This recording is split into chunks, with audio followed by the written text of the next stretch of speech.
자, 고등학교 1학년 교과서, 수학 교과서 수업을 시작하겠습니다. 자, 처음엔 이제 다항식의 덧셈과 뺄셈에 대해서 얘기를 하는데요.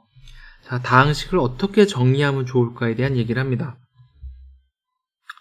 자, 다항식의 항을 차수의 크기 순으로 정리하면 계산할 때 편리하다고 합니다. 왜 그럴까요?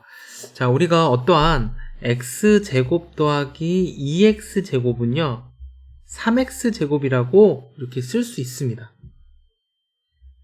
하지만 x제곱 더하기 2x는 더 이상의 계산이 불가능하죠.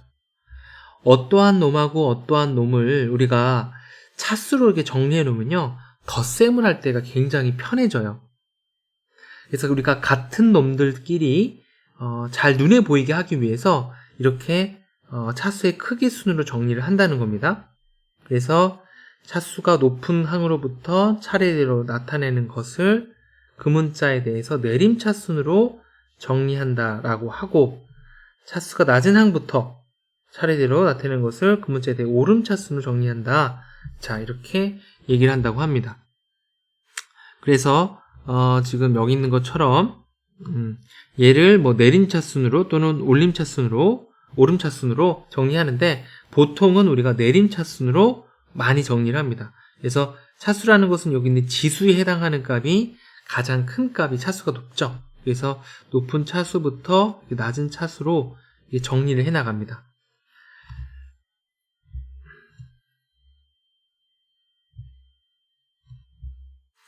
자, 다항식의 덧셈과 뺄셈을 어떻게 하느냐? 두 번째 내용입니다.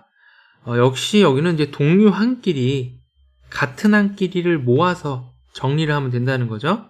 그래서 우리가 이제 A와 B를 이렇게 만약에 더하거나 뺀다면 여기 있는 동류 항끼리 2x제곱하고 x제곱끼리를 계산을 해주니까 더하면 몇이 되는 거죠?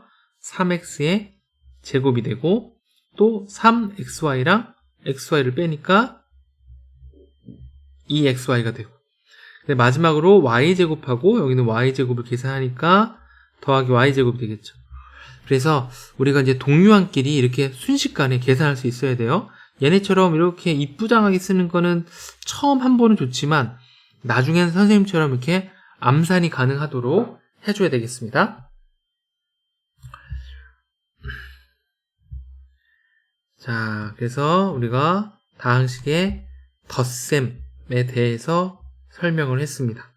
특히 선생님이 말한 것처럼 같은 항끼리 정리하는 게 굉장히 중요하다고 얘기를 했습니다. 자, 이번에는 다항식의 곱셈과 나눗셈을 한번 해보겠습니다. 지금 이제 여기 있는 것처럼 다항식의 곱셈은 분배 법칙을 이용을 한다. 그리고 전개를 한 다음에 동류항끼리 정리를 하면 된다 라고 되어 있습니다. 자, 여기 있는 문제를 한번 볼까요? 이 전개하는 과정이 이제 이렇게 되는 거죠. 2x랑 여기는 3x제곱이 전개가 되고, 또 요 2x라는 놈이 이게 분배 법칙이잖아요. 이렇게 세 군데로 이렇게 가는 거죠. 그거를 얘가 밑에서 2x랑 얘네들이 곱해진다라고 표현을 했습니다. 자, 그 다음에 또 이 3도 나가겠죠. 3도. 이 3도 이렇게 세 군데를 다 전개를 해서 총 6개를 전개를 하는 거잖아요. 그래서 역시 그거를 밑에다가 이렇게 표현을 따로 했습니다.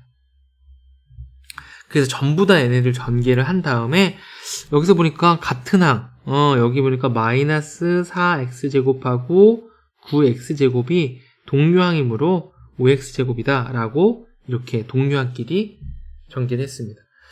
다항식의 곱셈은 결국에는 분배를 잘 해주면 되는 거구나 라고 우리가 기억하면 되겠네요. 자, 뭐 어렵지 않은 내용입니다. 자, 이제 곱셈 공식이라는 것이 나오는데요.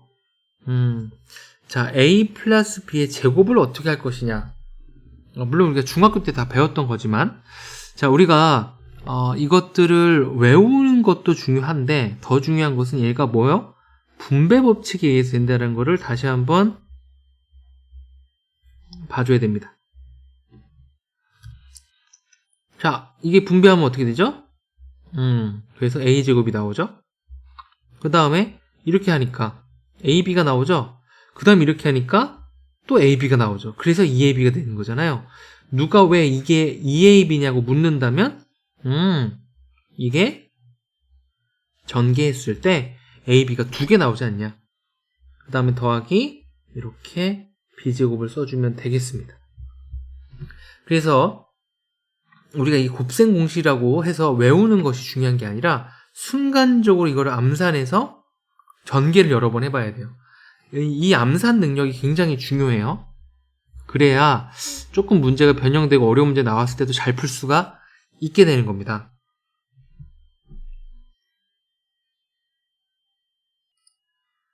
자, 그렇다면 우리가 그렇다면 여기 나머지 것들도 다 전개를 순간적으로 한번 해보는 거예요.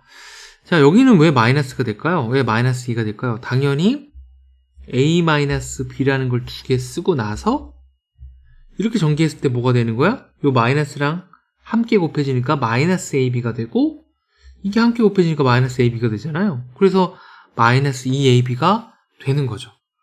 자, 얘네들은 왜 딱 a제곱하고 b제곱만 남을까요?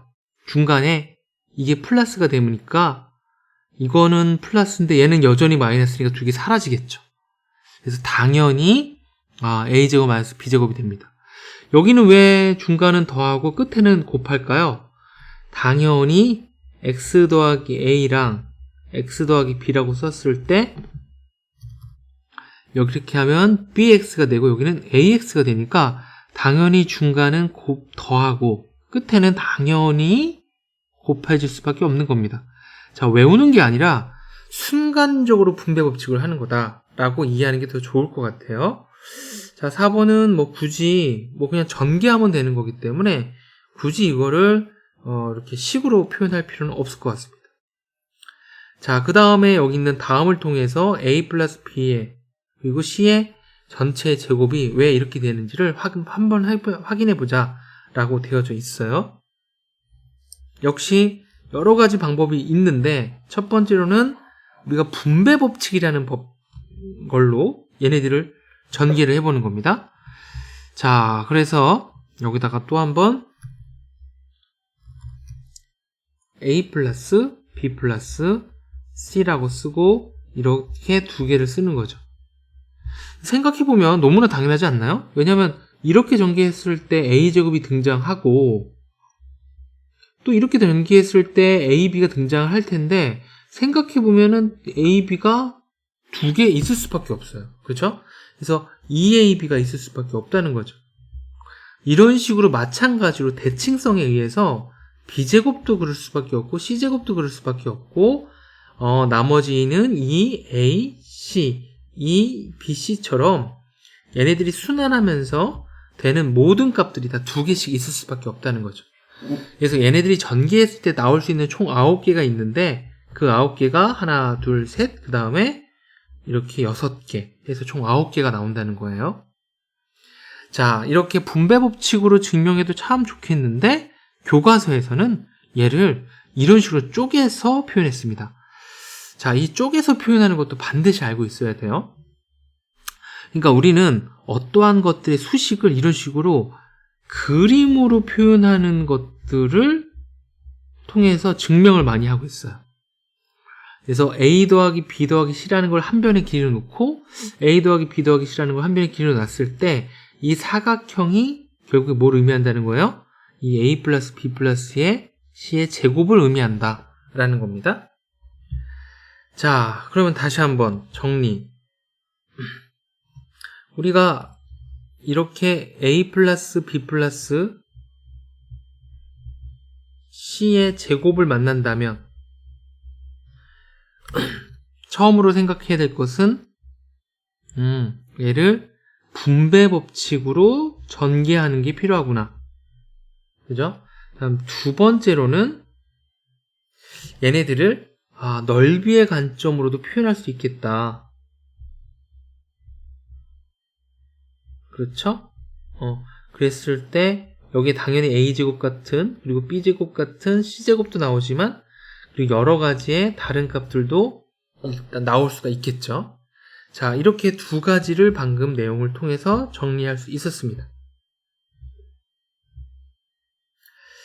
자, 한번 계속 해보겠습니다. 교과서의 예제는 참 중요해요. 자, a 플러스 b의 3승을 구하라고 하네요. 근데 이게 재밌는 풀이를 하고 있죠, 얘가. 어떻게 하고 있어요? a 플러스 b의 3승을 구해야 되는데, a 플러스 b 곱하기 a 플러스 b의 제곱을 하고 있어요. 자, 이 공식이 더 중요한 게 아니라, 얘가 이런 식으로 얘를 쪼개서 생각한다는 거죠. 자, 다시 한번. a 플러스 b의 3승을 발견하게 되면 우리는 알고 있는 것 자체가 a 플러스 b의 제곱까지 알고 있었는데 얘를 어떻게 풀라는 거지? 라는 생각이 든다는 거죠. 그래서 얘가 결국에는 그렇다면 우리가 이미 알고 있는 a 플러스 b의 제곱하고 여기는 1 거듭 제곱하고 곱하는 꼴로 표현해보자라는 아이디어를 생각했다는 겁니다. 자, 우리가 이 교과서를 정리할 때 중요한 게 바로 이런 지점이에요. 바로 첫 번째, 우리는 아이디어를 수집하고 싶은 거예요. 그리고 그 아이디어의 필연성을 생각하고 싶은 거예요. 왜 이런 생각을 할 수밖에 없을까? 그리고 그 아이디어의 연결성을 생각하고 싶은 겁니다. 왜 하필 그 앞에 배웠던 내용하고 이렇게 연결을 한다는 거죠.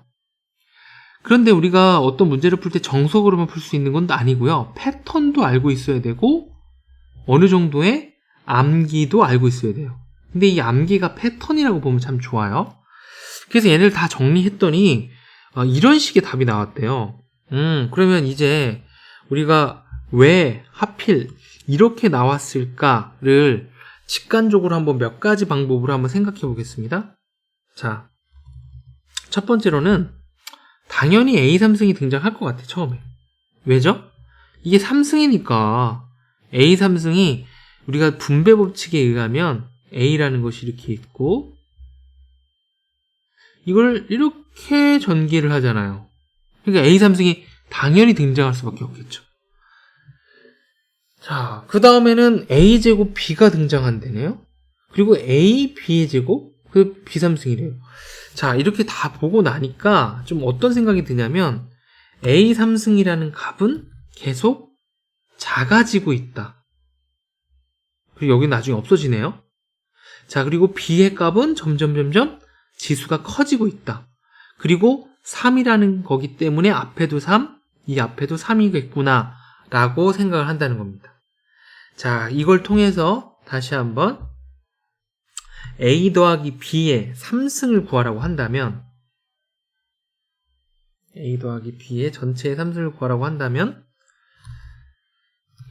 자, 우리가 이 방법을 첫 번째 생각했고요. 두 번째로는 이게 차수가 A 3승은 쭉 떨어지고 그리고 B라는 값은 쭉 올라가죠. B 3승이라는 값은 이렇게 쭉 올라가죠. 지수가 올라가고요. 그 다음에 여기 있는 3자가 그대로 여기에 앞에 3자로 오는구나 라고 외워주면 좋다라는 겁니다. 자, 그런데 이게 사실 알고 보면은 이제 어떤 얘기였어요?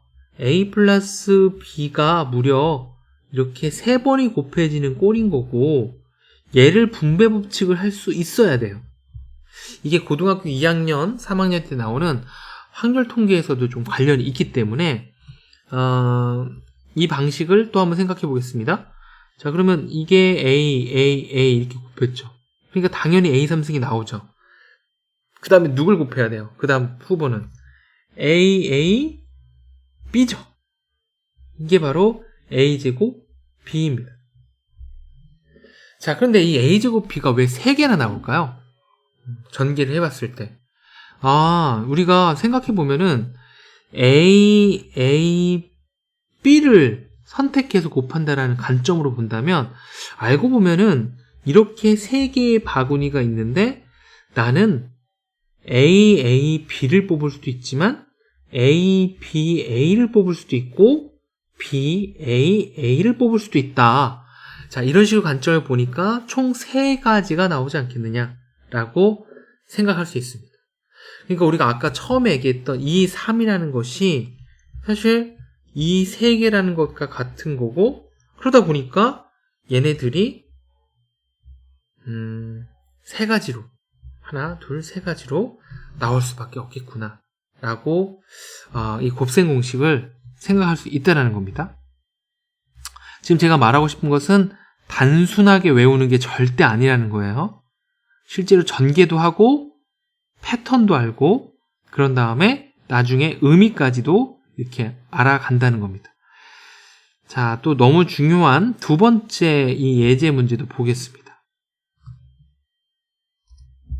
자, 이 2번째 예제 문제도 굉장히 유명한 문제인데, 자, 이거를 계산하게 되면은 어떻게 될까? 뭐 제일 먼저 생각하는 건 당연히 이렇게 전개하면 A3승은 당연히 등장할 것 같아요. 그렇죠?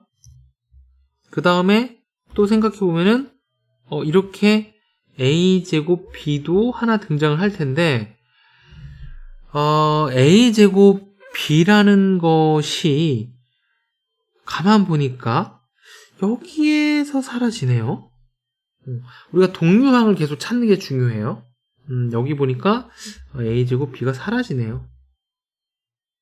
그 다음에 또 한번 전개를 해볼까요?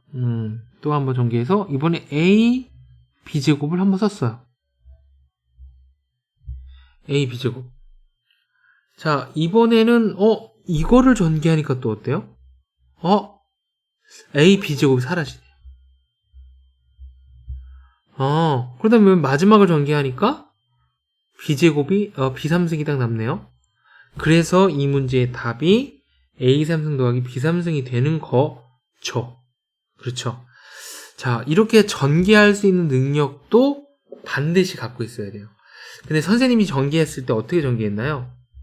이렇게 전개하고 또 이렇게 전개한 다음에 얘랑 또 같은 동류항이 없을까를 고민해서 동류항을 찾기 위해서 얘를 전개했죠. 그 다음에 또 얘를 차츰차츰 전개했는데 또 동류항이 없을까를 고민했더니 여기서 또 등장하죠.